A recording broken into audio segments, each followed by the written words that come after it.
fuerza, pueden arrancar con velocidad, con lo que ustedes quieran, pueden arrancar en ese tema.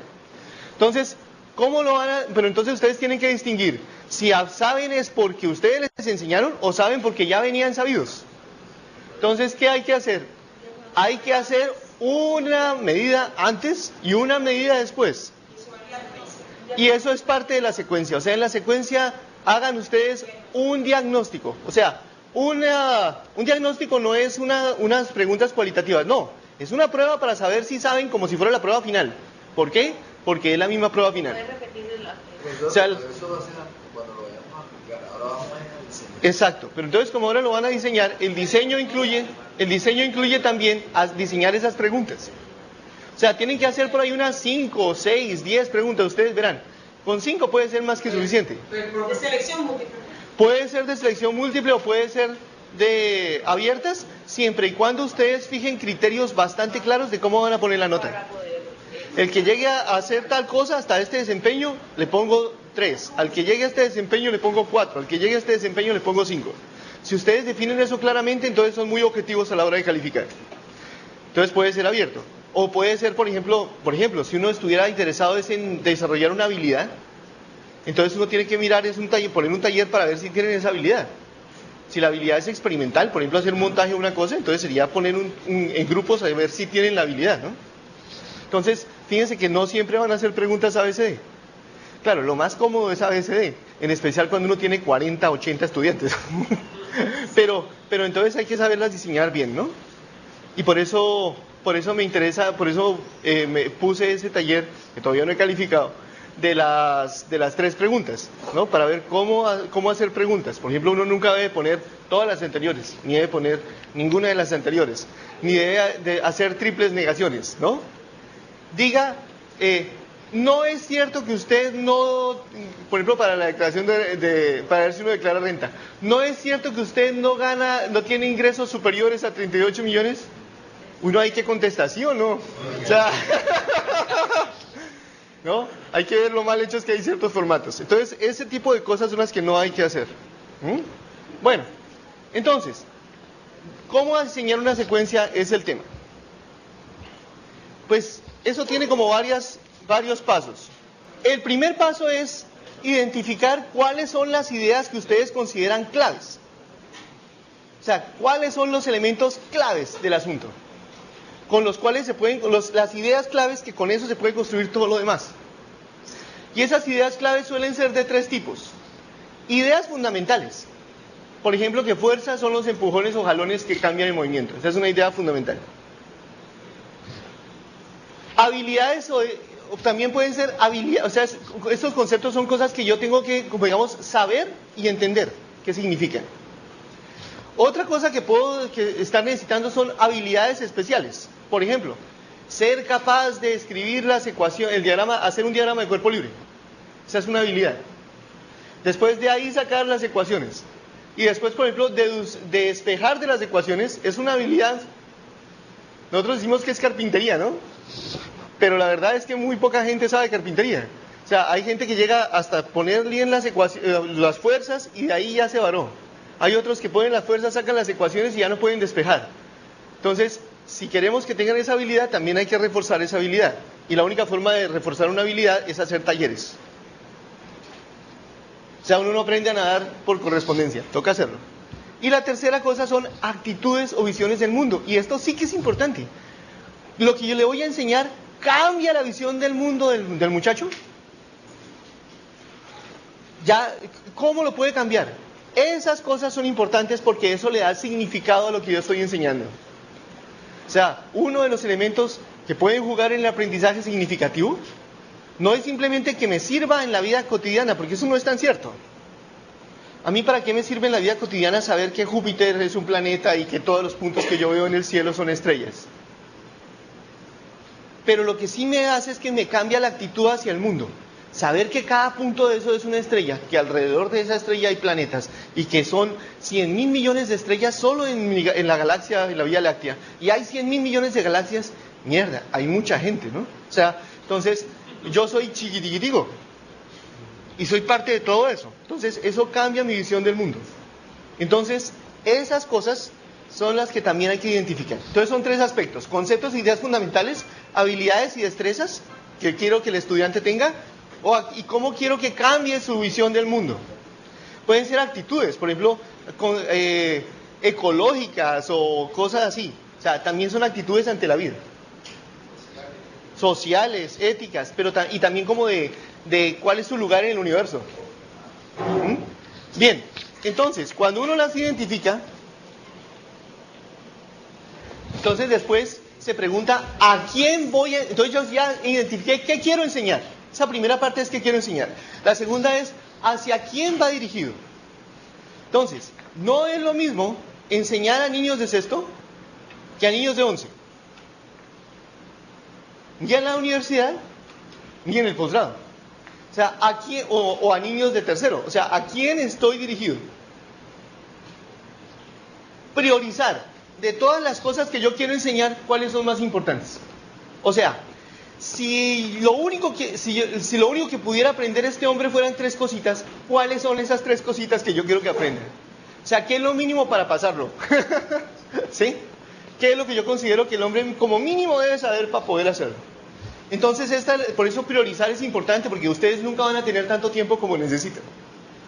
Y el tercero es determinar hasta qué nivel de profundidad quiero llegar, debo llegar o puedo llegar. Si yo voy a hablar de fuerza de gravedad, ¿en qué nivel es que cuándo necesito llegar hasta relatividad general de Einstein y cuándo no? O sea, ¿hasta dónde voy a llegar en un concepto? Por ejemplo, la fuerza de gravedad siempre va para abajo acá. ¿En qué momento voy a decir que va al centro de la Tierra y que entonces eso gira un planeta? ¿Si lo necesito, no lo necesito, cuándo lo necesito? O sea, ¿hasta dónde voy a llegar? Entonces yo, con esta carta de navegación, entonces ahora sí empiezo a pensar cuáles son las cosas que quiero enseñar. Ejemplo, les voy a dar un ejemplo que no es de este curso. Imagínense un tema que se ve en química, por ejemplo, es modelos atómicos, ¿no? Y entonces uno enseña en modelos atómicos 4 modelos, según los libros de bachillerato. ¿Cuáles son? El de Dalton y Thomson, ¿no? El de Bohr, el de Rutherford, no, el de Rutherford. Sí, y el que llaman de orbitales cuánticos, un cuántico molecular o algo así, ¿no? Exacto. Sommerfeld, si uno entonces enseña las elipses. Schrödinger. O con 2 puntitos es así. Uno pone la boca para decir O y dice y R al final suena A. Entonces es Schrödinger. Pero bueno, entonces, ¿cuáles son los conceptos fundamentales? Entonces, por ejemplo, yo diría que, por ejemplo, escojo que esos de todos los modelos, escojo solo 4. Voy a escoger solamente el de Dalton, el de Thomson, 5, el de Rutherford, el de Bohr y el de orbitales atómicos. Y entonces, yo de esos me pregunto, ¿sí? ¿Qué es lo más importante? ¿Sí? Entonces yo de eso entonces pregunto cuáles son las ideas más importantes. Entonces, ¿cuáles son los conceptos? Por ejemplo, en este caso, ¿qué son átomos? ¿No? Actitudes o visiones del mundo, pues que todo está hecho de átomos. Que los seres vivos también están hechos de átomos. Que yo estoy hecho de átomos. Porque miren, hay cosas muy curiosas. En un colegio en Bogotá, había una profesora que creía que los seres vivos estaban hechos de células y las cosas inanimadas de átomos. Y hay muchos niños que piensan eso, porque en biología le dicen la unidad mínima de la célula. Y en física y en química le dicen la unidad mínima es el átomo, ¿no? Pero no que las células están hechas de átomos. Aunque uno no lo crea, hay muchos niños que creen eso. Y varios profesores. Entonces, eso de sentirse hecho de átomos lo hace diferente. Entonces, por ejemplo, y entonces voy a escoger alguna cosa para hacerlo, ¿no? ¿Cómo les puedo mostrar que las cosas están hechas de átomos? Pues puede ser un video, puede ser alguna cosa, ¿no? Por ejemplo, esta. Bueno, hay muchas más cosas que se pueden hacer. Por ejemplo, yo tengo videos, o sea, en YouTube hay cantidad de videos sobre, por ejemplo, las máquinas moleculares que hay dentro de las células. Cuando yo era chiquito me enseñaron que la célula era como un huevo frito. O sea, tenía el núcleo acá, tenía los organelos flotando por allá, ¿no? Como si le hubiera echado unos pedazos de tomate al huevo frito. Y la membrana. Y que todo se movía así por difusión. Y eso no es cierto. O sea, las cosas son demasiado grandes, los pedazos de proteína, los aminoácidos son demasiado grandes para que se muevan allá. Entonces hay máquinas moleculares que van caminando con las cosas a cuestas a través de autopistas tridimensionales que tiene la célula. La célula es como una ciudad tridimensional. Las autopistas son los microtúbulos. Las estructuras que lo mantienen quieto y que no se deformen se llaman filamentos de actina. Y hay bichitos que caminan sobre esas cosas que se pueden ver con el microscopio. Por ejemplo, la quinesina. Es una molécula que son como dos patitas, como dos zapatos unidos, y va llevando atrás una vacuola. Y la vacuola se marca con azúcares para saber si va a ir al retículo endoplasmático o al aparato de Golgi o al núcleo, etc. Todo es una ciudad con una cantidad de máquinas. Y eso entonces lo hace a uno sentir hecho de átomos. Tiene un videito de eso. ¿Ah? Tiene un videito de eso. Sí, pero se los voy a poner después, cuando veamos sólidos, líquidos y gases. Pero entonces esto es un ejemplo corto, ¿no? Porque el tema de hoy es momento de inercia. Entonces, hay más cosas que escoger. ¿Cómo llegó Dalton, por ejemplo, a la idea de que las proporciones eran de números enteros? ¿No? Para que hubiera una reacción y no sobraran reactivos. Entonces, todas esas cosas es lo que va a construir el concepto de átomo. Entonces yo tengo que escoger cuáles me parecen importantes. Por ejemplo, nombrar a Dalton sería muy importante. Aquí yo no nombré sino a Demócrito, pero es que esto es un ejemplo nomás. Entonces ustedes miran qué cosas son las importantes y escogen qué actividades hacer para desarrollar esas cosas. Lo digo yo, lo muestro con un video, lo hago con un ejercicio, utilizo un experimento demostrativo, hago un taller experimental. Ojo, los experimentos de laboratorio y las guías de laboratorio son más útiles para desarrollar habilidades. Por ejemplo, la habilidad de tomar datos, la habilidad de hacer una tabla, la habilidad de hacer una gráfica, pero no tanto para los conceptos. Para los conceptos son más fáciles, son mejores los experimentos demostrativos, pienso yo, porque son mucho más rápidos. Yo hago un experimento demostrativo, hago 2, hago 3, hago 5, hago 10 en una clase. ¿Cuántos experimentos puedo hacer con los estudiantes que todos hagan el experimento? 1. Normalmente hasta medio. Entonces, hay que ver qué uso para qué, ¿no? ¿Uso una secuencia de aprendizaje activo? ¿O uso otra cosa? O sea, sean eclécticos. ¿Ser ecléctico qué es? Es coger de todas partes lo que me convenga sin inscribirme en ningún partido político, ninguna religión. Esto me pareció que está como bien, entonces uso eso y miro a ver si me sirve. No me sirvió. Entonces ensayo esto otro, tampoco. Ensayo esto otro, esto sí me sirvió, entonces voy a usar esto. Y entonces así uno arma su cosa. No todo sirve para todo. O sea, hay muchas ideas de cómo enseñar, hay muchas teorías pedagógicas, pero ninguna cubre todo. Así que uno tiene que escoger la que más se acomode a ese instante específico de la enseñanza. Y cambia a otra sin problemas, que me van a sacar del club de los constructivistas. No importa un comino. O sea, lo importante es que los estudiantes aprendan. Y si para esto es mejor ser completamente conductista, pues hago ese pedacito conductista.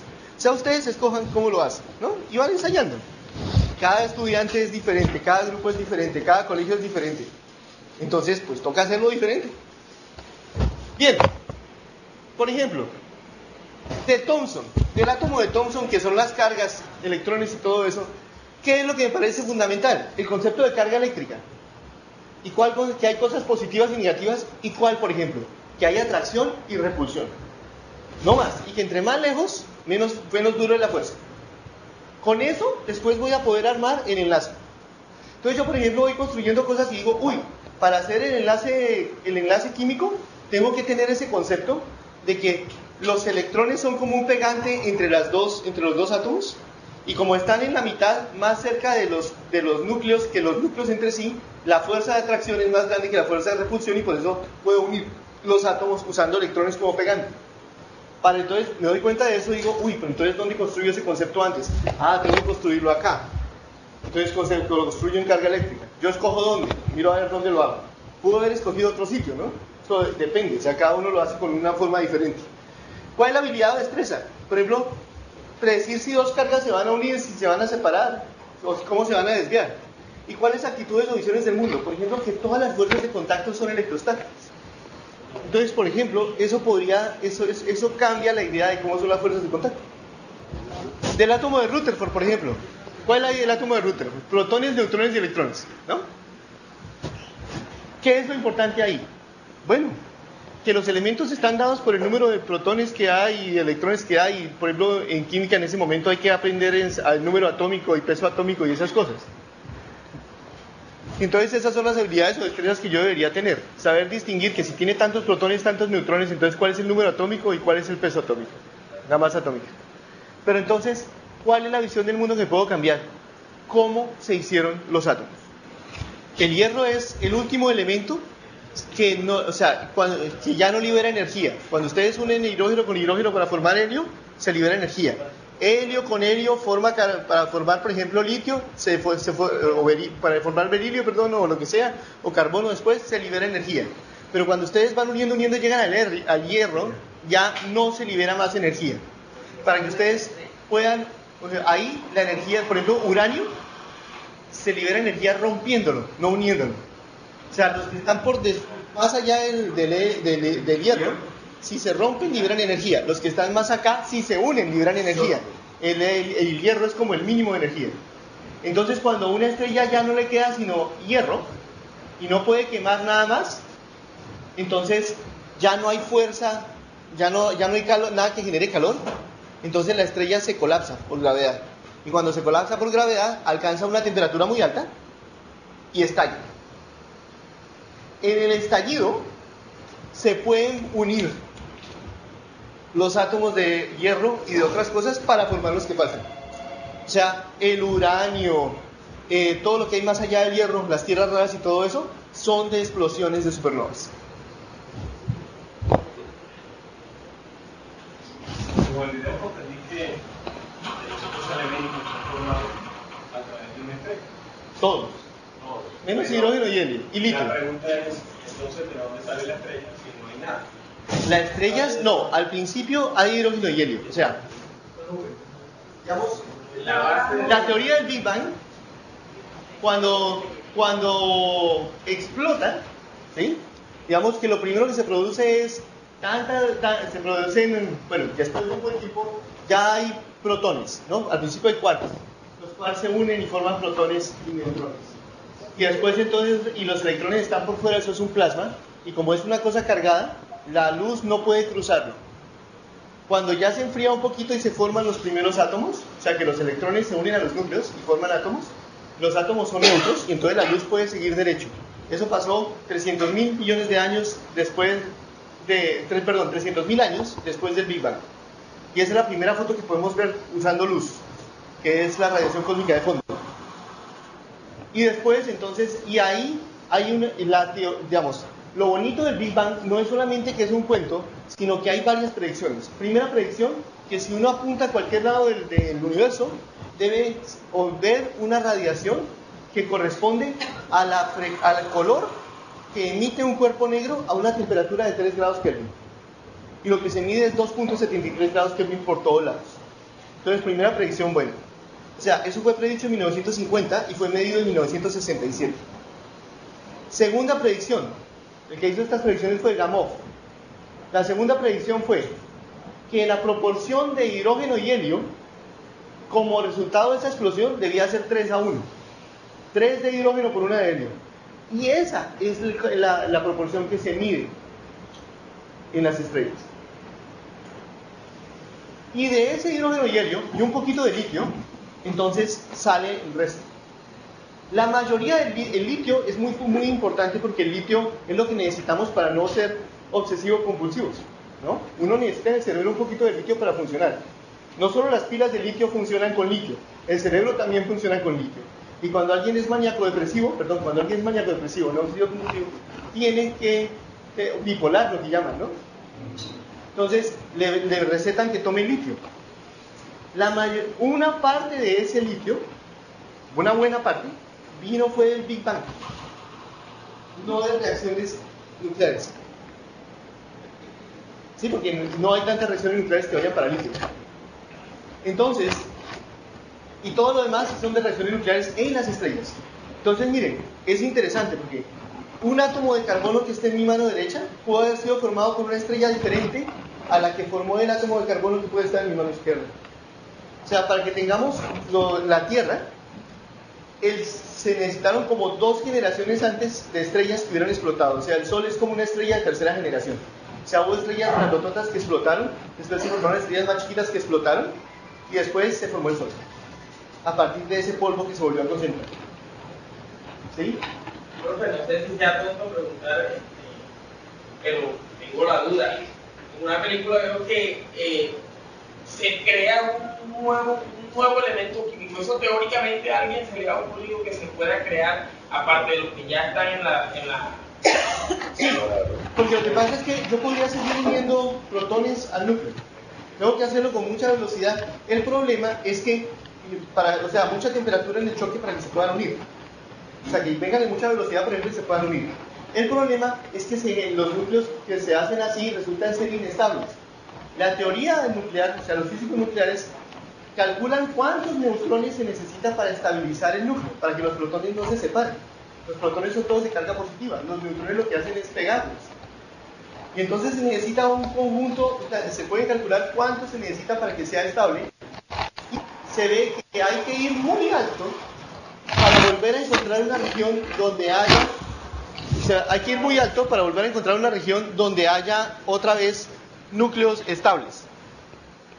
¿No? Eso se llama la siguiente isla de estabilidad, pero es que está lejos, ¿no? O sea, vamos por el elemento 100 y pico, y bueno, yo no soy especialista en eso, pero creo que está por el orden de los 500 y pico en el peso, o sea, bueno, vamos como en el 200 y pico, ¿no? Porque 100 y pico protones, pero 200 y pico entre protones y neutrones, ¿no? Pero hay que ir más arriba para poder encontrar nuevamente otros átomos que sean estables. De pronto en algún lado del universo o en nuestra misma galaxia ha habido explosiones tan espectaculares que han generado esos elementos. Pero por lo menos aquí en la Tierra no. O sea, no llegaron acá. La Tierra no se formó de ellos. De pronto en el centro de la galaxia. Nosotros sabemos que estamos en las afueras, ¿no? En los suburbios de la galaxia. ¿Sí? Profe, disculpe, pero hace aproximadamente 5 minutos usted dijo que el Sol se forma a través de la fusión de las estrellas. Sí. Claro. Imagínate, tienes polvo, se comprime, empieza a chocar, la temperatura aumenta hasta que pueda haber reacciones nucleares y empieza a brillar. Eso es una estrella. Después la estrella se le acaba el combustible y explota. Entonces, ¿qué pasó con la materia que había en la estrella? Se volvió otra vez polvo. Ese polvo vuelve a atraerse por gravedad, vuelve a condensarse, vuelve a formar otra estrella. Y así, hasta que se acabe el hidrógeno del universo. Yo creo en lo del conocimiento, la ciencia, ¿Sí? pero me queda todavía como muy difícil que exista algo de la nada, cuando se supone que debe empezar de la nada, que haya polvo para formar una estrella y luego una estrella formar un sol. Sí. Que el sol forme todos los elementos. O sea, Pero es diferente lo que se forma. O sea, cada vez lo que se forma es más complicado. ¿Ves? y aún para entender es complicado, porque para eso, muchachos, hay polvo estelar en forma de una estrella, para decirlo así, por baja temperatura. Sí. El polvo del Big Bang. El primer polvo fue hidrógeno y helio. Y los cálculos daban que tenían que ser 3-1. Y eso es lo que se midió después. O sea, no es simplemente un cuento bonito de la creación. Es un cálculo que dio después. ¿Sí? Es como si yo hubiera predicho, mire, ustedes si hacen este experimento les va a dar 5 y dio 4,8. Fue así. O sea, ustedes este experimento les va a dar 3 grados Kelvin y les dio 2,73. Ustedes en este experimento van a medir y la proporción de hidrógeno a helio va a ser 3-1. Y es como 28%, o sea, es muy parecido. Profe, ¿Sí? disculpe, cuando me enseñaron lo de la teoría del Big Bang, yo entendí que estaban todos los elementos en el Big Bang y explotaron. No es así. No. O sea, los primeros elementos que se formaron fueron solo hidrógeno y helio. Y Todos los demás son de estrellas. Somos polvo de estrellas. Polvo de convertir. Acaba de decir ahí el video que todo se formó, prácticamente los átomos se formaron desde el surgimiento del Big Bang. ¿Sí? Antes del Big Bang, ya vi. No lo sabemos porque no hemos podido medir nada que tenga una consecuencia de eso, pero sí hay teorías de eso. Hay unas teorías, por ejemplo, que se llaman las teorías de las branas. Las branas, o sea, ¿ustedes han oído hablar de teoría de cuerdas? La teoría de cuerdas es una cosa que trata de unir la gravedad con la mecánica cuántica y entonces que une las cuatro fuerzas del universo en una sola teoría. Una evolución de esa teoría dice que puede haber membranas en un espacio como de no sé cuántas dimensiones y cuando dos de esas membranas se chocan forman un Big Bang.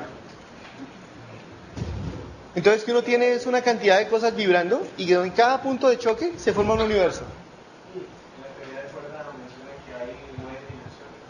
Depende de la teoría. Hay unas de 26.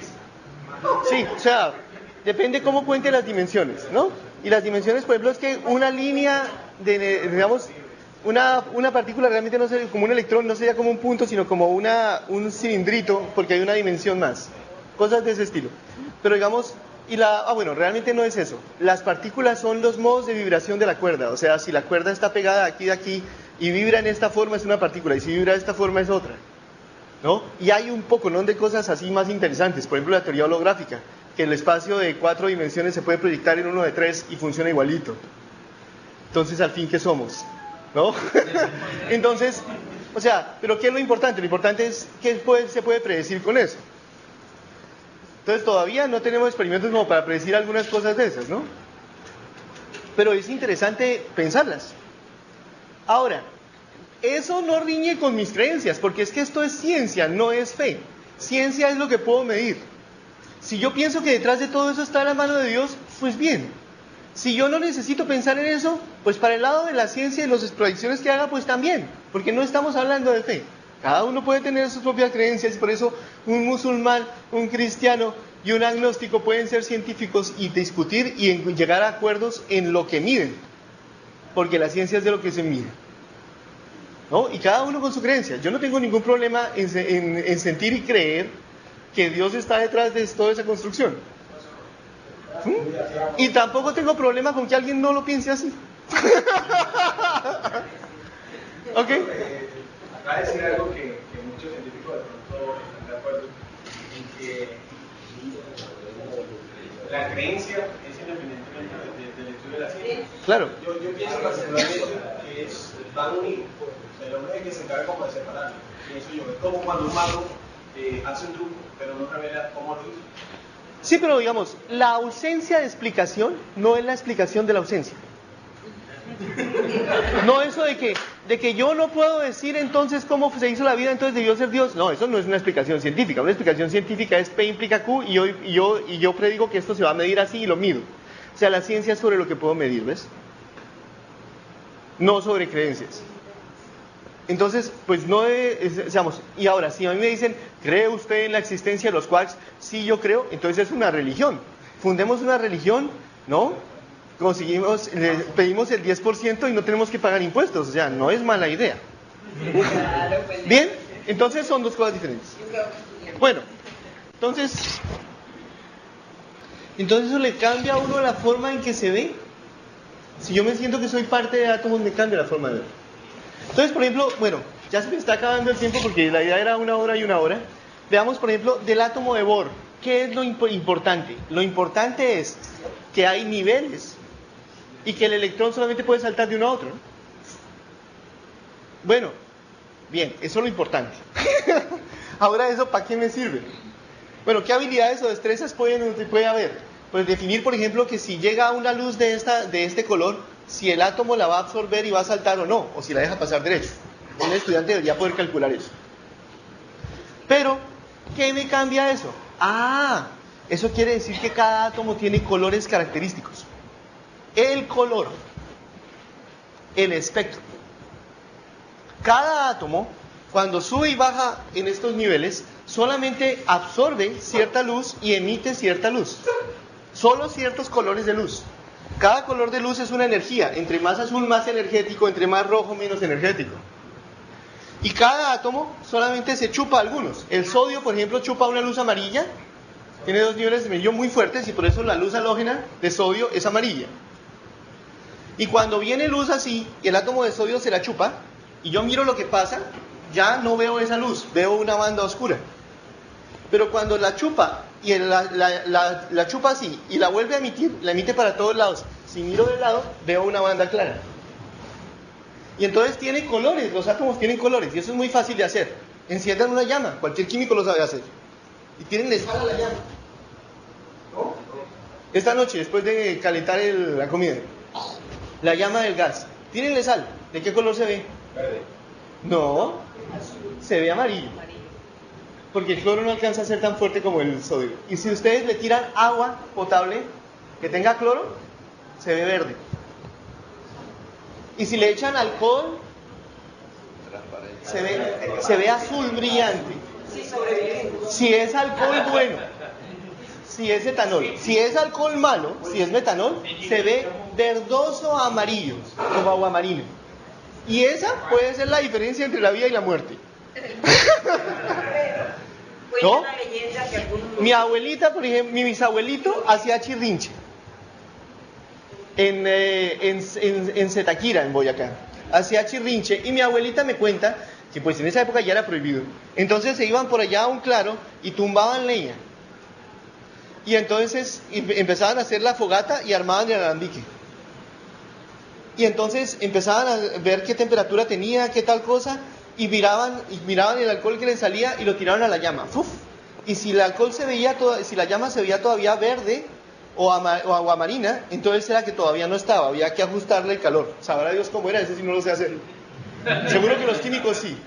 Y después, entonces hasta que lograban que tiraban a la llama y se veía así azul brillante. Eso quería decir que no tenía metanol y entonces ahí ya se empezaba a destilar y se embotellaba y se vendía. Listo para consumo. Entonces, les llamó la atención, ¿cierto? Les llamó la atención, ¿cierto? A los estudiantes también les llama la atención. Entonces, hacer todas esas vainas de tirar a diferentes colores o cosas de esas, ¿sí? Como en el primer capítulo de Breaking Bad, ¿no? El hombre hace esa vaina y todos los estudiantes. Pero bueno, entonces hace eso que haya colores es lo que nos permite saber qué sustancias hay, qué elementos hay en una sustancia. Y entonces así podemos saber que el Sol tiene tales átomos, porque entonces ¿quién fue allá y midió? O que tal galaxia tiene tales átomos.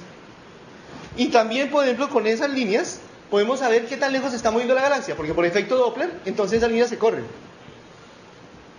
También podemos saber cuál es la temperatura de una estrella, porque por la temperatura las líneas cambian.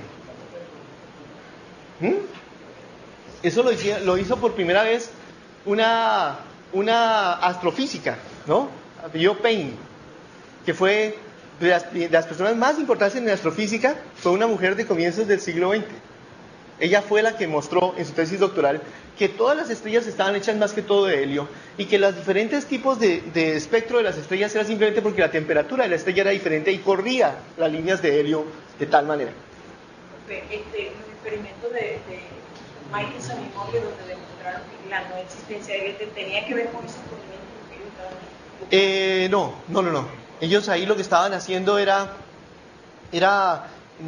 mandar dos haces de luz y que se intersectaran, que hubiera interferencia entre ellos, pero no era ningún espectro.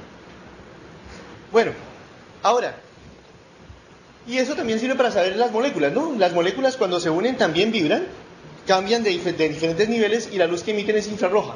Entonces uno en espectroscopía infrarroja puede saber qué moléculas hay. Cuando usted decía que la diferencia puede ser la cual se estaba refiriendo a que el metanol es mortal y el otro es no pasable. Exacto. En el mejor de los casos, la diferencia entre la ceguera y la visión. Bien, ahora, del modelo de orbitales moleculares, pues simplemente es cómo se unen los átomos. O sea, hay una teoría que se llama la teoría Best, que le dice a uno cómo, o sea, los enlaces son tridimensionales, las moléculas son tridimensionales, no son planitos. Nuestros diagramas planitos como HCSN realmente son cosas así. Entonces uno tiene que saber cómo se ensambla ese Lego. Hay fichas de 4, hay fichas de 3, hay fichas de 2, hay fichas de 5, hay fichas de 8. Entonces, ¿cómo se distribuyen esas cosas? Bueno, de 5 no. Hay de 2, de 3, de 4, de 6 y de 5, ¿no? Sí, 5. 3 y 2. Sí. Entonces uno sabe con eso cómo se enlazan las moléculas. Y como cuando uno sabe cómo se enlazan las moléculas, puede predecir cuáles son las propiedades del material. Lo vamos a ver cuando en otra clase, cuando terminemos mecánica. ¿Listos? Entonces, por ejemplo, ahí yo escogí qué cosas iba a enseñar. Después de yo escojo qué cosas voy a enseñar, entonces ahí sí me pongo en el problema de construir, de establecer una secuencia. Uy, todavía me falta carretes. Vamos a ver. Establecer una secuencia, o sea, en el tiempo, ¿cuáles son las ideas básicas? ¿Cuáles se construyen sobre ellas? ¿Y cuáles son las más elaboradas? Y también uno de pronto necesita cimientos. O sea, para poder dar mi primer tema, necesito un tema -1. ¿Sí? Para poder, o sea, entonces de pronto yo, por ejemplo, para enseñar torque, pues tengo que repasar fuerza, o si no estoy jodido. Si ustedes escogen para enseñar torque, entonces su primera sesión tiene que ser repaso de fuerza, porque si no, no pueden construir torque. Ustedes tienen que encontrar, y entonces es una secuencia. Y después de que fijan la secuencia de esos conceptos, ahora sí, ¿qué actividades van a hacer para que se construyan esos conceptos? Y para que se construyan esas habilidades y para que cambien esas visiones del mundo. Entonces ustedes escogen qué actividades. Uy, para esto voy a hacer este ejercicio. Para eso de los átomos y cómo son las reacciones nucleares, voy entonces a que los niños traigan protones y neutrones y los vayan uniendo. ¿No? Parejitas, deuterios, ¿no? Un protón y un neutrón, y entonces cuando si añado un deuterio, 2 deuterios, entonces ¿qué formo a partir del helio? Por ejemplo, cosas de ese estilo. Profe, nosotros vamos a hacer el diagnóstico de una prueba, tenemos que evidenciar esas... O sea, la idea es que ustedes hagan una secuencia. Miren, no, el proceso, no me interesa tanto que hagan todo este proceso, me interesa el resultado. Pero ustedes piensen el proceso. O sea, estas son las ideas que tienen que pensar cuando lo van haciendo. Y un par de detalles generales. De lo sencillo a lo complicado. No al revés. De lo particular a lo general. Uno a veces tiene la tentación de decir, mire, esta es la fórmula que soluciona todos los casos. Entonces apréndansela y de ahí pueden deducir todo lo demás. Nadie aprende así. Es al revés. Mire este caso específico, cómo funciona. Mire este otro caso específico. Ahora compliquémoslo un poquito más. Compliquémoslo un poquito más y ahora llegamos a una idea general. Porque las cosas van de lo concreto a lo abstracto. ¿Ven? ¿Qué más? Ahora después se divide en sesiones. La primera sesión entonces voy a hacer tal cosa. El objetivo va a ser tal. Ese va a ser el tema general. ¿Qué conceptos, qué habilidades, qué actitudes voy a asignar? Y hacer énfasis en las más prioritarias. Y ahí se da uno cuenta que no tiene suficiente tiempo. Tengo solo una hora y media para enseñar este tema. Entonces, ¿qué meto y qué quito? Uno tiene que ser muy consciente de que no puede enseñar todo. Entonces, ¿qué es lo más importante? Bien. Entonces, ahí uno sí encuentra, después, ¿qué actividades va a hacer? Entonces, ¿qué presentaciones, qué experimentos demostrativos, qué videos, qué talleres? ¿Sí? ¿Qué aprendizaje activo o por indagación o significativo? O sea, ¿qué voy a usar para cada cosa? Y ahí construyo una secuencia. Es harto camello, pero es el camello creativo. ¿Qué es más aburrido que repetir lo que dice un libro? La creatividad, o sea, lo chévere de ser profesor, una de las partes chéveres es ser capaz de inventarse una forma de contar el cuento. Una forma que yo me la inventé pensando en quiénes eran mis estudiantes. Y en qué cosas me parece que son las ideas más brillantes, más fundamentales y que más me cambian. Y con eso yo construyo una secuencia. Eso no está en los libros. Hay libros que sugieren una cosa, hay libros que sugieren otra. Pero ustedes son los dueños de su historia. Ustedes son los que cuentan la historia. ¿No? No es repetir un libro. Ustedes cogen pedazos de un libro y dicen, miren, aquí vale la pena que hagan estos ejercicios de este libro. Y aquí, miren esto que lo saqué de otro libro. Y miren esto que lo saqué fue de un video. Y miren esto que no sé qué. Pero ustedes son los que tienen el hilo conductor. La historia es de ustedes. Así usen pedacitos de todos lados. Bueno, Listo. Entonces, eso es. Ahora, algunas ideas. Si algo es muy abstracto, volverlo realidad concreta. Por ejemplo, las moléculas de un gas. ¿Cómo vamos a ver que las moléculas, que hay un gas está lleno de moléculas que se chocan? Pues podemos usar un balón, por ejemplo, una bomba, inflarla y llenarla de pepitas. Y las pepitas se mueven, son las moléculas. ¿No? Entonces yo siento y las pepitas me chocan contra las manos, esa es la presión. Entonces, eso que era abstracto se vuelve concreto haciendo un modelo. Si algo genera dificultades, por ejemplo, fórmulas matemáticas, lenguaje complicado, reemplazarlos, traten de reemplazarlo por algo más simple. Por ejemplo, si yo en entropía tengo la tentación de hacer, para calcular la entropía de un gas, pensar en el espacio de velocidades y pensar en una esfera de 3n dimensiones, pues eso está muy jodido. Tengo que encontrar otra forma de hacerlo. Identificar errores y problemas típicos, proponer estrategias específicas para superarlos. Si ustedes ya saben que hay un error típico, entonces enfréntenlo, muestren una situación en que clarifique por qué ese es un error y cuál es la forma correcta de hacerlo. Ser ecléctico, no casarse con una sola estrategia o enfoque. Aquí a nadie le dan plata extra por ser conductista o por ser constructivista. Entonces no se enfrasquen en esas peleas pendejas. ¿Ok? Bien. Y evaluar. El que no mide no se da cuenta de qué está pasando. ¿Ok? Entonces solamente cuando uno mide se da cuenta si funciona o no funciona. Bueno, y lo más importante, ustedes hacen esto porque tienen una pasión. Uno no puede enseñar lo que no lo apasiona, o sea, uno no puede enseñar sino las cosas, como decía la decana de la Facultad de Educación de la Universidad de Antioquia, no puede enseñar algo que no lo ha traspasado, que uno no lo emociona, que lo siente, que lo apasiona, porque Sócrates decía que enseñar es transmitir un fuego.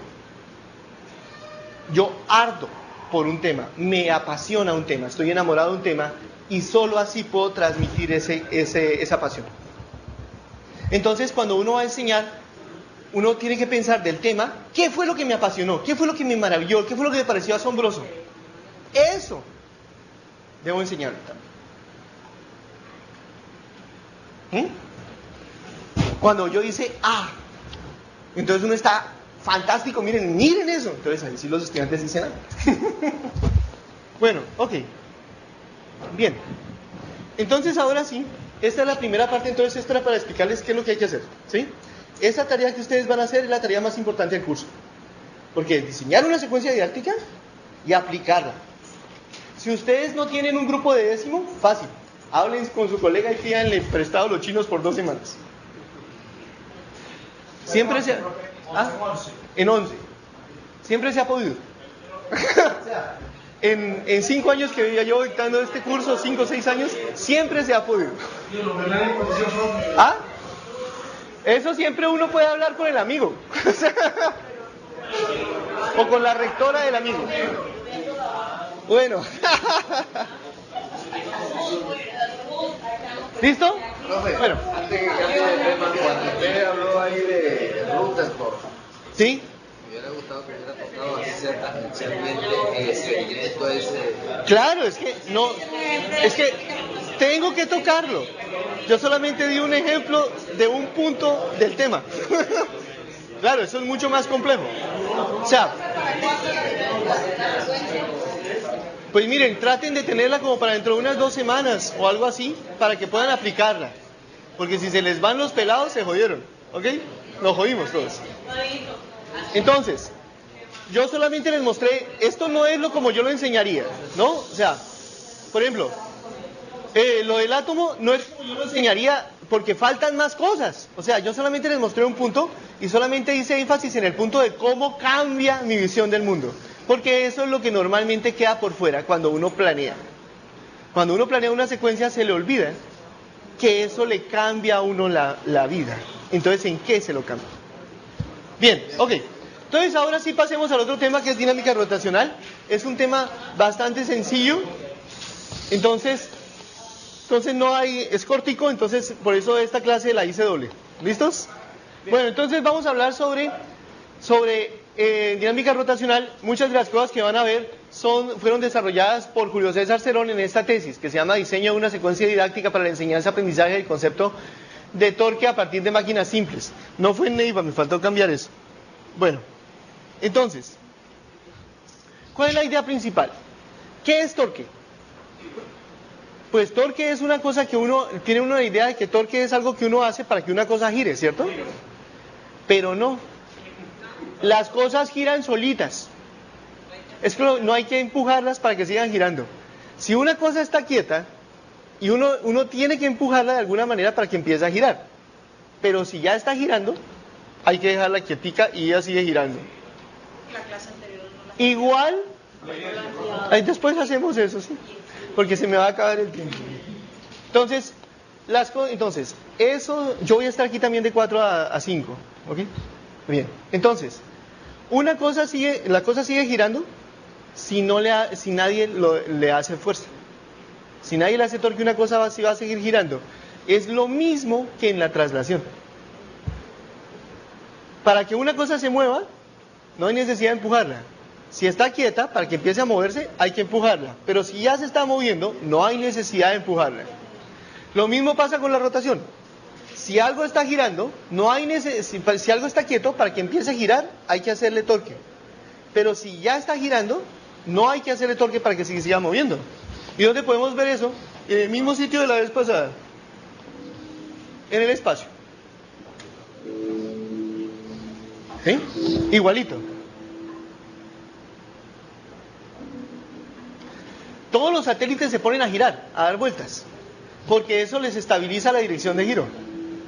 No cabecean, sino que van a apuntar siempre en una misma dirección. Hasta los cohetes cuando salen van girando un poquito. ¿Ok? Bien. ¿Qué es entonces lo que hacen las fuerzas? Las fuerzas pueden cambiar la velocidad de giro. Pueden hacer que gire más rápido, puede hacer que gire más lento, o que el eje de giro cambie.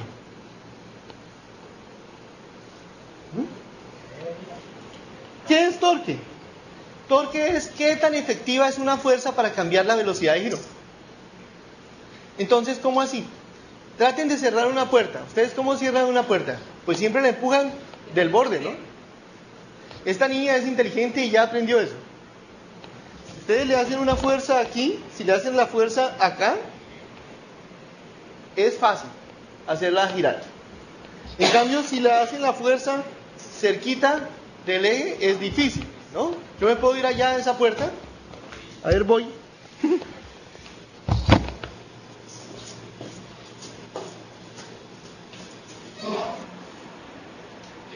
Aquí es fácil. Aquí es difícil. No, toca hacer más fuerza. ¿Voy otra vez? Bueno, entonces, aquí voy. Bien. ¿Aquí está la puerta? Si yo empujo acá es fácil. Si yo empujo acá, tengo que hacer más esfuerzo. Tengo que hacer más fuerza. Bien. Afortunadamente todos los salones tienen puerta. Entonces, uno siempre puede hacer eso. Bien. ¿Qué más? ¿Cuál es la diferencia ahí? La diferencia es el radio, ¿no? Si yo uso un radio grande, tengo que hacer, es fácil. Si hago un radio pequeño es difícil. Como que el efecto de la fuerza depende de cuál fue el radio. Entonces, voy a llamar torque es qué tan efectiva es una fuerza para cambiar la velocidad de giro. Entonces, en principio, si yo hago más fuerza, cambio más el giro. Pero también, si un radio mayor, si el punto donde aplico la fuerza está a una distancia mayor del eje de giro, entonces el efecto es más grande.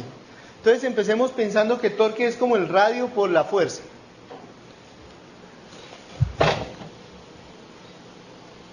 Ahora yo me puedo dar cuenta que si yo tengo una fuerza que tiene una componente perpendicular y una componente paralela a la dirección del radio, solo la componente perpendicular gira. Si yo empujo la puerta de lado, pues eso no va a girar. Si la empujo hacia el eje, no va a girar. solamente si la empujo perpendicular. Entonces eso quiere decir que si la fuerza está haciendo un ángulo alfa, solamente la componente perpendicular hace torque. O sea que el torque sería el radio por la fuerza por el seno del ángulo.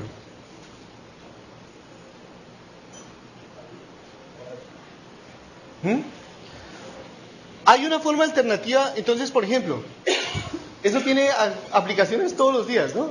Estas aplicaciones son típicas, ustedes ya la conocen.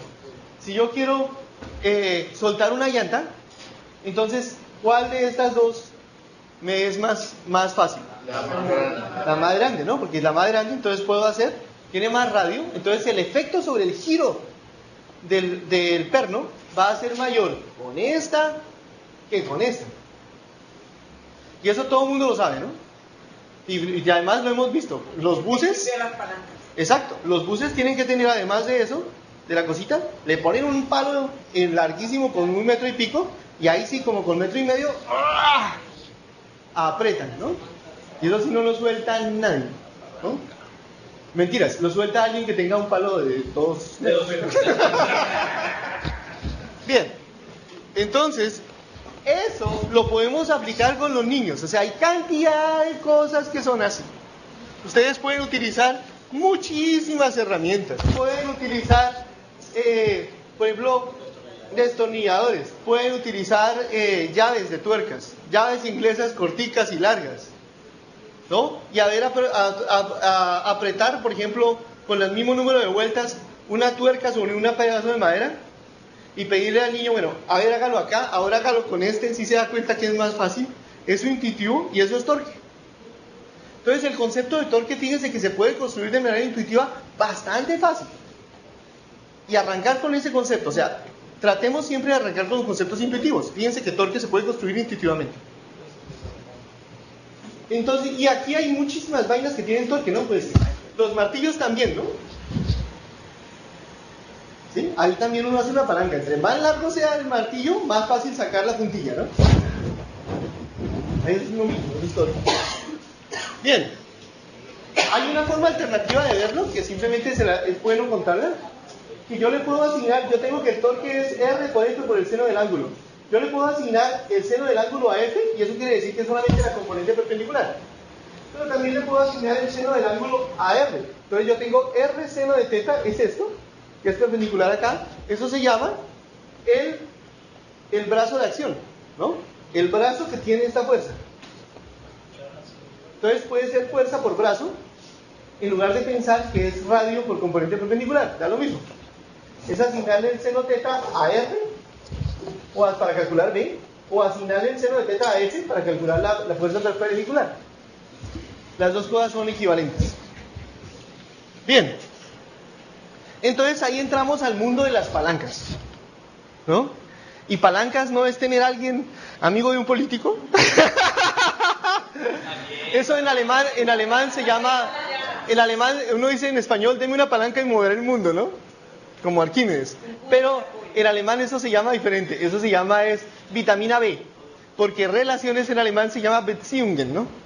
Pero entonces fíjense, el primero que demostró la palanca fue Arquímedes, y Galileo enseñaba eso. Esta es una demostración sin palabras de la ley de la palanca. Fíjense, es súper bonita. Los que vieron Orígenes conmigo ya la vieron, ¿no? Cuando hablamos de Galileo. Entonces miren, ustedes tienen un cilindro colgado de aquí y de acá, de un palito, y el palito está colgado en la mitad. ¿Eso está en equilibrio? Sí, si esto es homogéneo está en equilibrio. Ahora imagínense que yo corto este cilindro en 2 partes. 1, 2 y 3. Y de cada parte la cuelgo de 2 cuerditas. ¿Eso sigue estando en equilibrio? Sí, todo está en equilibrio. Ahora, en lugar de sostener esto de 2 laditos, lo sostengo del centro. ¿Sigue estando en equilibrio?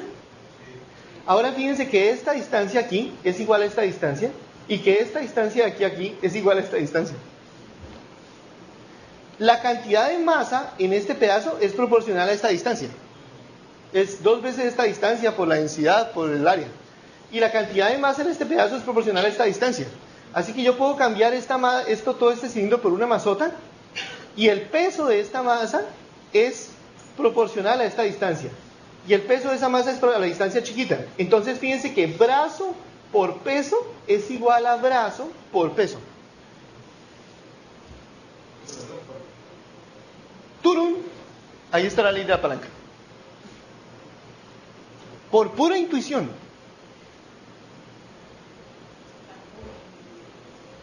Colgando un palito de la mitad, uno sabe que está en equilibrio. Con solo eso, Galileo demostraba la ley de la palanca. Lindo, o sea, típico de Galileo. Una época en que no había ninguna teoría numérica, porque él fue el que se las inventó.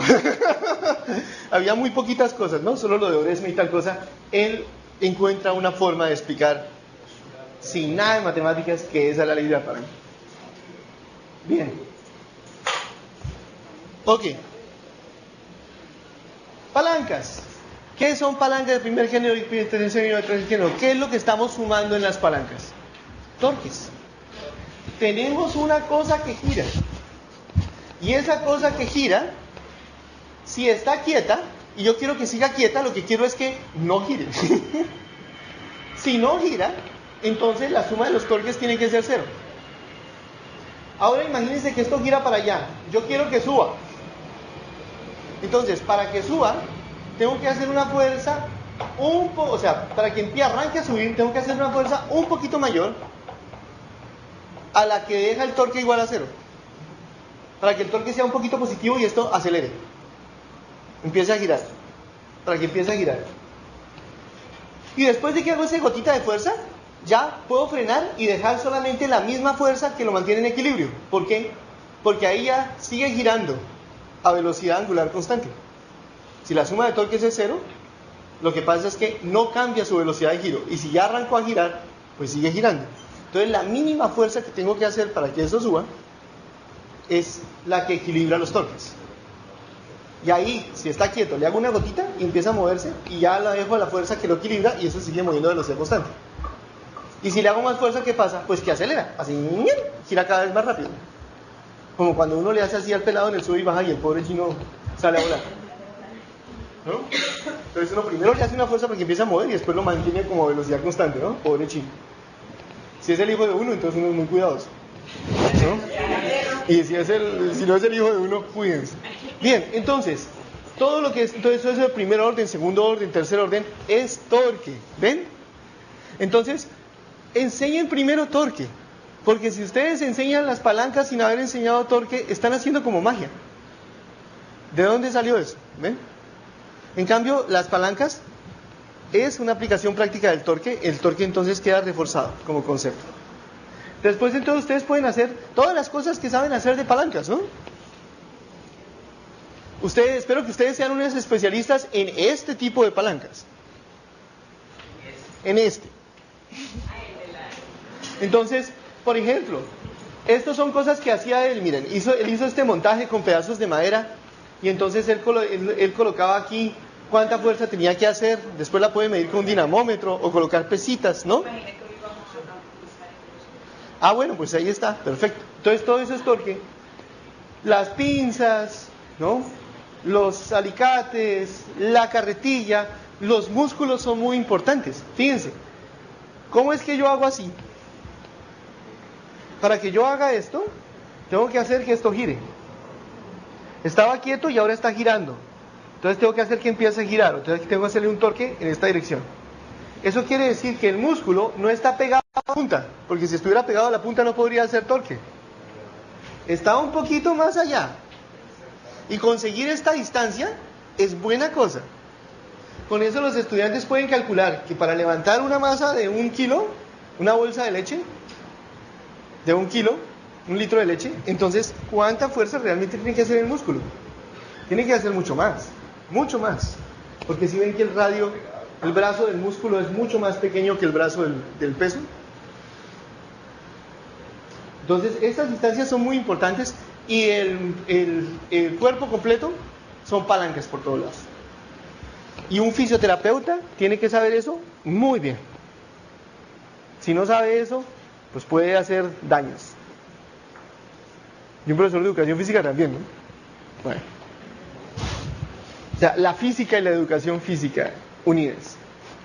Bien. Eso puede decir que el dedo gordo de la mano es más útil, ¿verdad? ¿Ah? El dedo gordo es más útil para...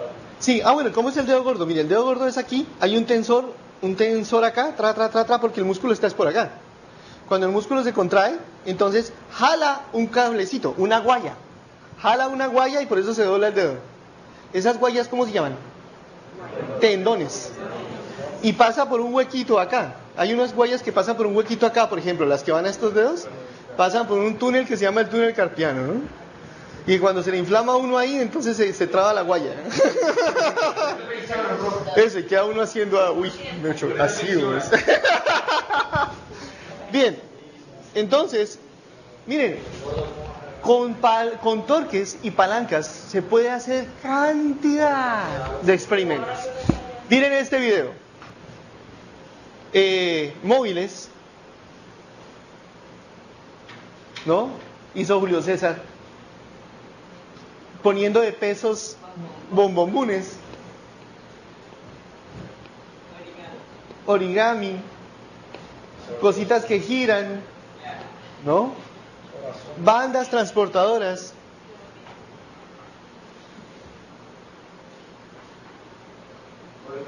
Puertas giratorias.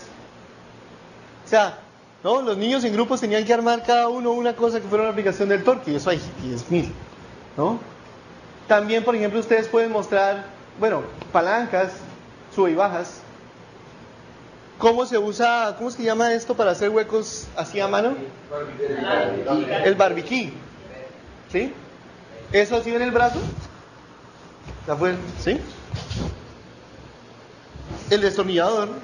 Hay unos destornilladores que no volví a encontrar, que uno les abre un par de patitas y con eso puede hacer una fuerza grandísima, ¿no? Y el mango, le salen un par de alitas. Todas estas cosas se pueden hacer con respecto a torque. O sea, torque se puede hacer muchísimas cosas. Es muy creativo. Bien, y entonces, por ejemplo, él le fue bien. Estas fueron las pruebas que hizo antes de, este es el después de. O sea que en una prueba de 20 preguntas, bien, ¿no? Siempre hubo uno que otro que no aprendió. Hay que mirar por qué, ¿no? O sea, la enseñanza es para todo el mundo. Si hay alguien que no entendió, hay que mirar si es que tiene alguna dificultad. O si es un problema de motivación también, ¿no? Y hay que mirar cómo enfrentarlo. Bueno, el torque hasta ahora lo hemos visto como un número, pero el torque también se puede ver como un vector. ¿Se acuerdan que la velocidad angular se puede ver como un vector? Entonces el torque también. Fíjense que el torque es RF seno de alfa, y eso se parece mucho al producto cruz, porque el producto cruz es R cruz F, la magnitud es un vector que va perpendicular a R y F con la mano derecha, ¿no? Si el dedo índice es R, el vector posición desde un sitio de giro hasta el punto donde se aplica la fuerza, y el vector F es la fuerza, entonces R cruz F va perpendicular a ese plano formado por los dos y va en la dirección del pulgar, ¿no? O si ustedes quieren cerrando la mano con el tornillo, asegúrense de usar la mano derecha. Yo una vez me perdí un examen de electricidad y magnetismo por usar la mano izquierda. O sea, yo estaba escribiendo y ¡chum! Miré la mano y seguí. Entonces, la norma del producto cruz es la norma del uno por la norma del otro por el seno del ángulo que forma. Entonces lo podrían pensar como un producto cruz. Y si lo pienso como un producto cruz, ¿qué puede pasar? Cosas como estas.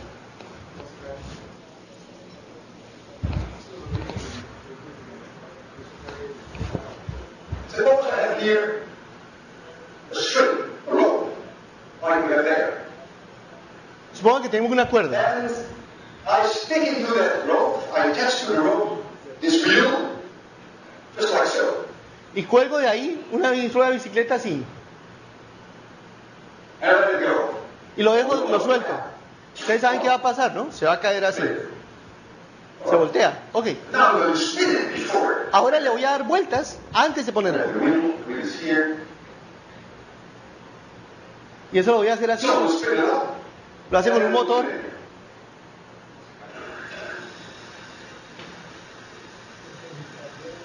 Notice the way I'm spinning it.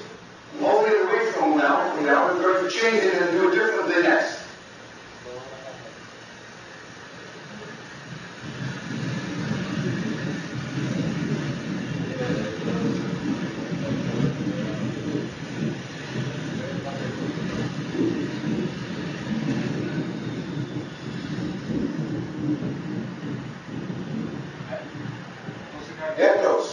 Y ahí va.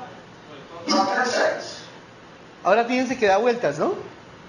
Isn't that amazing? ¿No es increíble? From below clockwise. En la clase él ha hecho el cálculo antes, ¿no? De qué velocidad, cuántas vueltas tiene que dar por segundo. And I'm going to redo the experiment, changing the direction of Porque él rotation. sabe a qué velocidad está girando esto. Calcula el momento de la velocidad angular. Momentum, rotating like this, is pointing here. Spin angular momentum is pointing like this. O sea, está girando en esta dirección, ¿no? It's like this. And so the Torque spin va angular para allá, momentum is changing entonces- the torque. I'm the spin angular momentum, I'm the torque. Ya lo voy a This is the decir. torque. It's Ya lo voy a changing decir. it.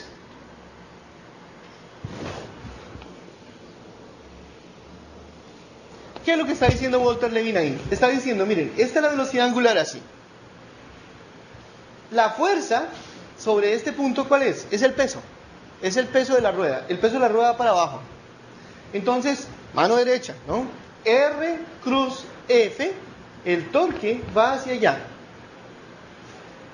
El torque va a ser perpendicular a la velocidad angular. ¿Y saben qué le hace el torque a la velocidad angular? Cuando va en la misma dirección, lo hace girar más rápido. Cuando va en la dirección contraria, lo hace girar más lento. Cuando va perpendicular, lo desvía. Igual que la fuerza. Cuando uno empujaba a alguien en la dirección de la velocidad, lo acelera. Cuando uno empuja a alguien en la dirección contraria a la velocidad, lo frena. Cuando uno empuja a alguien perpendicular a la velocidad, lo desvía. El torque le hace lo mismo a la velocidad angular. Cuando va en la dirección de la velocidad angular, lo acelera. Si algo está girando así y yo le hago así, estoy haciendo un torque que va en la misma dirección. Si yo le jalo en la velocidad contraria, va en la dirección así, lo frena. Y si va perpendicular, lo desvía. Y aquí lo que va a pasar es que lo desvía. O sea, va a haber un cambio de velocidad angular que es proporcional al torque aplicado por cuánto tiempo se hace ese torque. Igualito que en el caso de la fuerza. Y ese cambio en velocidad angular es una flecha. Si este es el torque, el cambio en la velocidad angular va a ser así, y si esta es la velocidad angular, la nueva velocidad angular es así, la velocidad antigua más el cambio en la velocidad. Y va a ser entonces así. Va a ser entonces así. Y entonces, ¿cómo se ve eso ahí? Que este es el cambio en la velocidad angular, en la dirección del torque, entonces la nueva velocidad angular es así. Entonces, fíjense. La velocidad angular, lo que va a hacer, en este caso el torque es perpendicular a la velocidad angular. O sea que ni lo acelera el giro, ni aumenta el giro, ni frena el giro. Lo desvía. Y como va a ser perpendicular siempre, y va a estar a la misma distancia, y va a estar al mismo peso, y siempre formando un ángulo de 90 grados, entonces el torque es constante. Un torque constante perpendicular a la velocidad angular siempre que hace un movimiento circular. Y entonces la velocidad angular va a describir un círculo. Y si la velocidad angular describe un círculo, entonces el objeto también describe un círculo. Y yo puedo calcular cuánto es este cambio de velocidad, sabiendo cuánto es el torque, y con eso puedo calcular cuánto tiempo se demora en dar un círculo. O sea, todo eso se puede hacer. ¿Sí? Ahí está en la clase de Walter Levin, creo que es la clase 21 de su curso del MIT, si lo quieren buscar en internet. Bien, eso es lo que llamamos movimiento de precesión. Si ahora él cambia la dirección de giro y lo pone a girar así, entonces ahora el torque va para allá, la dirección de giro va para allá, el cambio va a ser para allá, entonces la velocidad va a ser así y va a girar para el otro lado. Tense. That's right. Now, I will. So when I spin it up,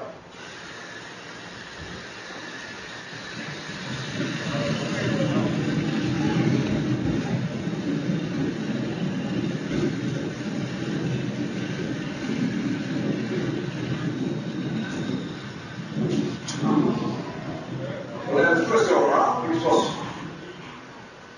roughly 10 seconds for me. Y ahora gira para el otro lado. And now the Ahora está gira girando así, hacia adentro, entonces ahora gira para el otro lado. instantaneous increase in the recession frequency.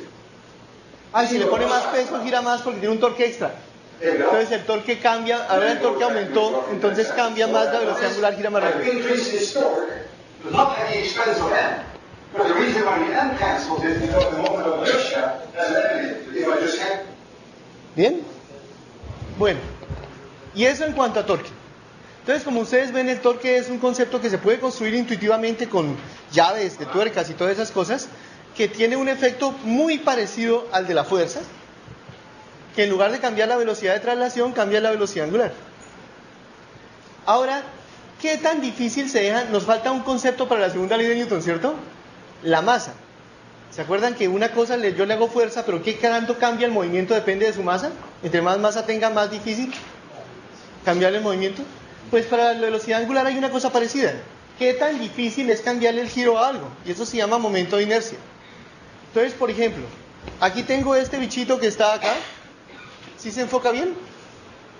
¿Se enfoca bien? Aquí tengo este bichito que está aquí. Sí, ahí se ve bien. Perfecto. No, ahí está perfecto. Listo. Entonces, yo voy a empujar siempre en esta esquina para que el brazo sea constante. Entonces el torque es el mismo. Y yo puedo medir la presión y qué es la intensidad de la fuerza por la presión en mi dedito. Como yo tengo sensores en el dedo, entonces yo puedo saber cuánta fuerza hago. Fíjense que si yo lo hago acá, ese es el efecto. Ahora, si yo alejo las masas del centro,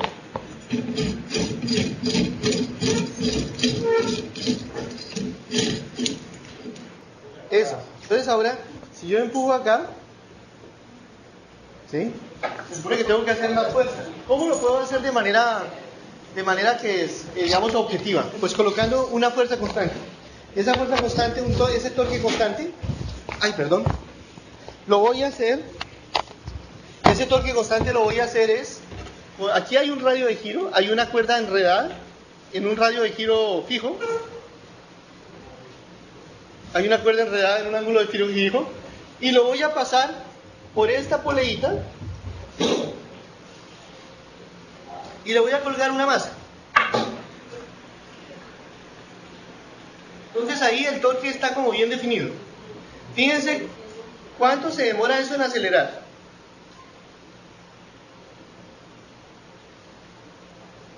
Ahí va acelerando, va cada vez más rápido, pero se demora, ¿no?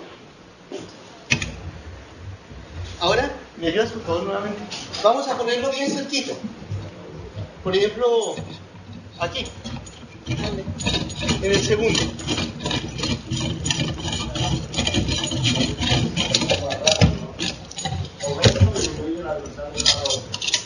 Pues la velocidad angular va a seguir a... Ah, pero ahí no se puede. Hagamos de esto. Esta es simétrica. Sí, de acuerdo.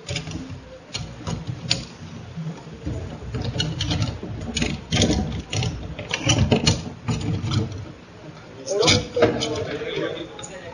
Se perdió el huequito. Ahí está. Listo.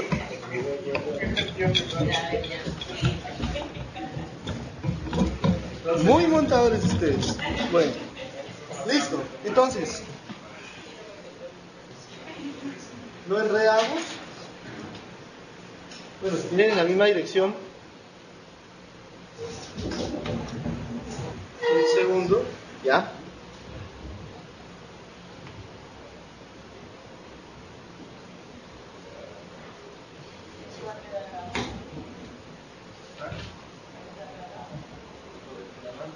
Estamos haciendo la misma fuerza con el mismo radio. Aquí chiquito, entonces es el mismo torque. Ahora lo suelto y voy a ver qué tan rápido va acelerando. Y ahí va. Entonces acelera mucho más rápido y la velocidad final va a ser mucho mayor. Entonces, ¿por qué? Eso quería decir que con las masas aquí cerquita del centro, es más fácil de acelerar que este. Es como si la masa correspondiente al giro fuera más pequeña si yo las tengo así y así fuera más grande. Eso es lo que pasa con los patinadores. Empiezan a girar con los brazos abiertos. Es relacionado, ya lo vamos a hacer. Entonces,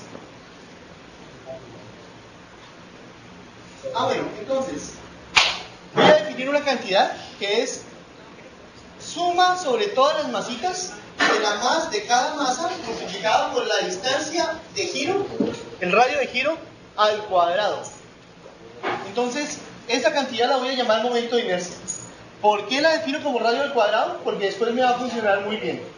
Vamos a ver. Si yo tengo un cuerpo que está en muchas masitas, entonces el momento de inercia total es la suma de los momentos de inercia de cada una.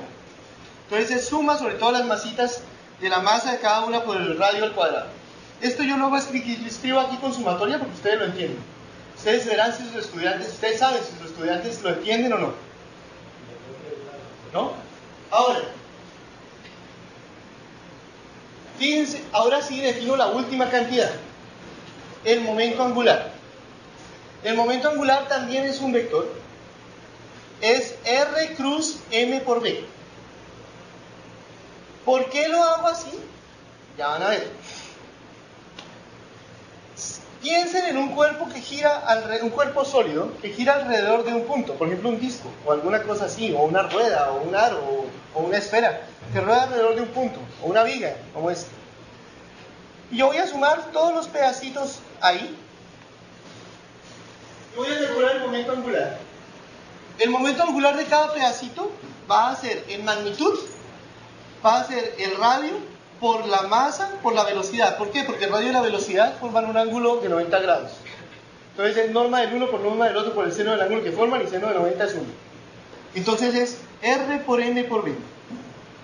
Pero la velocidad la puedo calcular como omega por R.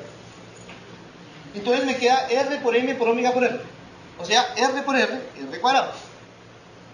Si yo entonces ahora hago para todo el disco, el momento de inercia total es suma sobre todos los pedacitos del momento angular de cada uno. El momento angular total es la suma de todos los momentos angulares. Entonces va suma de omega m r cuadrado. Puedo sacar el omega, porque como eso es un cuerpo rígido, todo el cuerpo gira con la misma velocidad angular. Entonces si yo lo saco, me queda omega por esto. Ah, y eso era la cosa que yo había definido antes. Eso es momento de inercia. O sea, que el momento angular como yo lo definí es igual a omega por el momento de inercia como yo lo definí.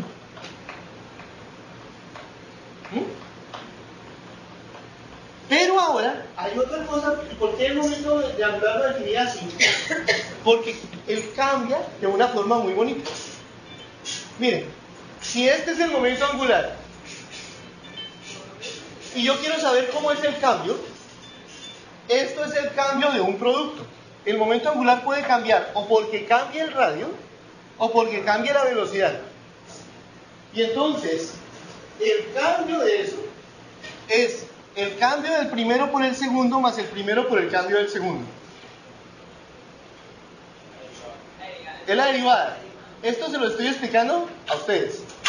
Si ustedes se lo quieren explicar a los estudiantes, entonces tendrían que mostrarle que esto puede ser. Y eso sí se puede hacer, ¿no? Que el cambio del producto de dos cosas es el primero por el segundo más el segundo por el primero. De forma aproximada, si los cambios son chiquitos. Se puede hacer numéricamente, con ejemplos de números. Bien, entonces, esto que está acá, ¿qué es? El cambio de la posición con respecto al tiempo y la velocidad. ¿Y qué es el cambio de la velocidad con respecto al tiempo? La aceleración. O sea, esto. Fíjense que esto es V cruz B. Entonces, ¿cuál es la magnitud de esto? La norma del uno por la norma del otro por el ángulo del ángulo que forman. Si el ángulo es 0, el seno de 0 es 0. El producto cruz de dos vectores que son paralelos es 0. Entonces, esto es 0. ¿Y el siguiente qué es? ¿Ah? Y el siguiente es masa por aceleración. ¿Perdón? Ahorita no tiene nombre, es un aparato por momento de inercia. Esto de acá, entonces, masa por aceleración es fuerza total. Entonces, tengo que el cambio en el momento angular, digamos la derivada del momento angular, es R cruz F. Oiga, esto es un viejo conocido. ¿Quién es este? Es el torque. O sea, el cambio en el momento angular es el torque. El cambio en el momento angular es el torque total. La suma de los torques hechos por todas las fuerzas. La suma de todos los torques da el cambio en el momento angular. Por eso yo definí el momento angular de esta manera. Por eso definí el momento de inercia de la otra manera. Bueno, Y entonces ahora pasa una cosa interesante. Si el torque total es 0, el momento angular no cambia, ¿no es cierto? Y entonces, ahora sí, esto, que si aquí hubiera una silla rotante yo lo podría hacer con estas dos masas, pero no hay. ¿No? Pero ustedes todos en su colegio tienen una silla giratoria, ¿cierto? ¿No? Túmbensela a la rectora. Ella tiene una silla giratoria. Entonces, si yo cambio el momento de inercia, la velocidad angular debe subir para que el producto se mantenga constante. Entonces, el momento angular, que es L por I, se mantiene constante. Eso también lo pueden ver, por ejemplo, acá.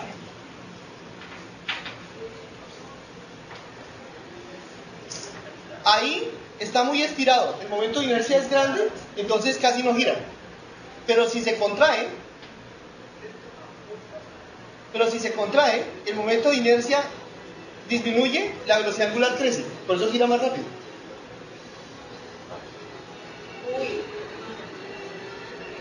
Al contraerse, exacto. Son los mexicanos que ganaron el campeonato mundial, ¿no? Muy bueno ese libro.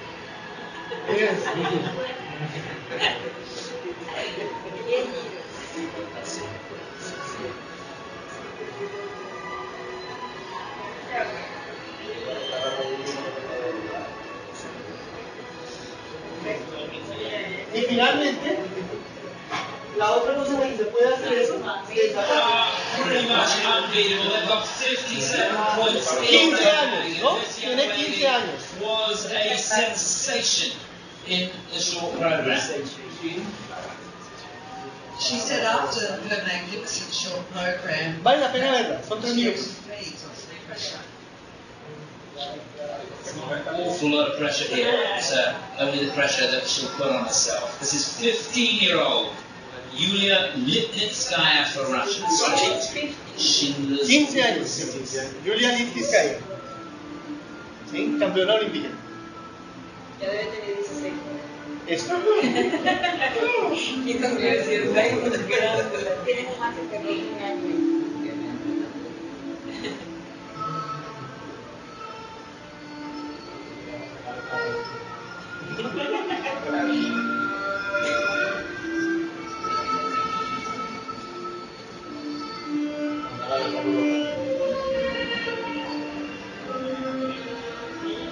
¿Sí?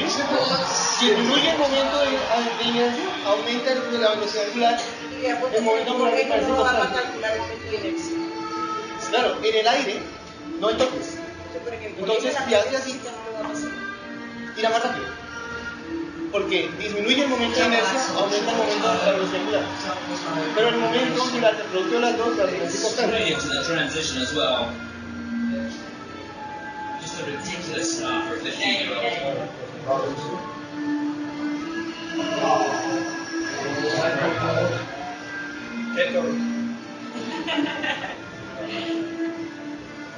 Poesía.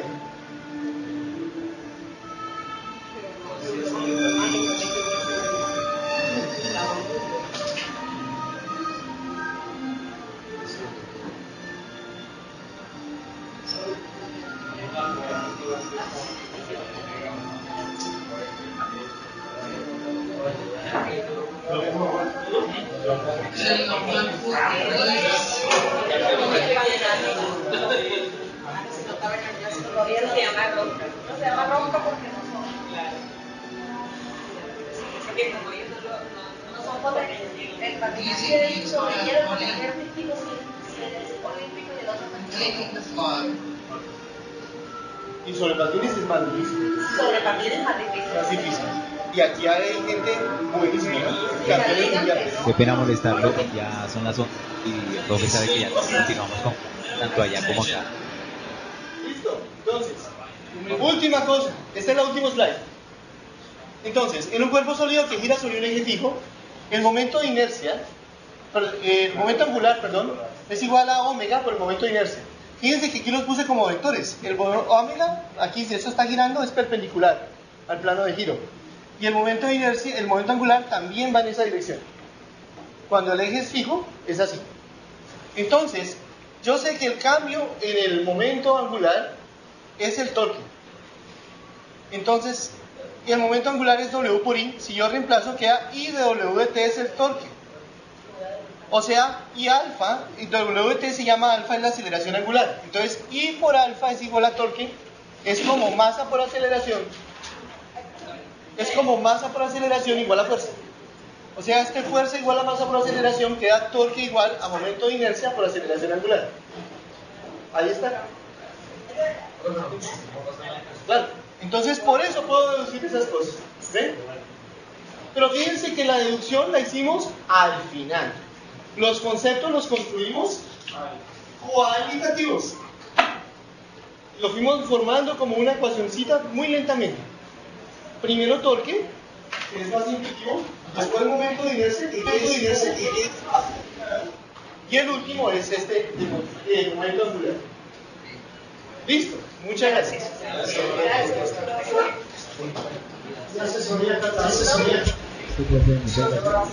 Esta tarde de 4 a 5 minutos estoy por acá. Mario, entonces si quieres puedes colgar de una vez. Ahora 25 páginas de... Hasta luego, que estén bien. Hasta luego. Bueno. Armando, muchas gracias. Ok, profe, con muchísimo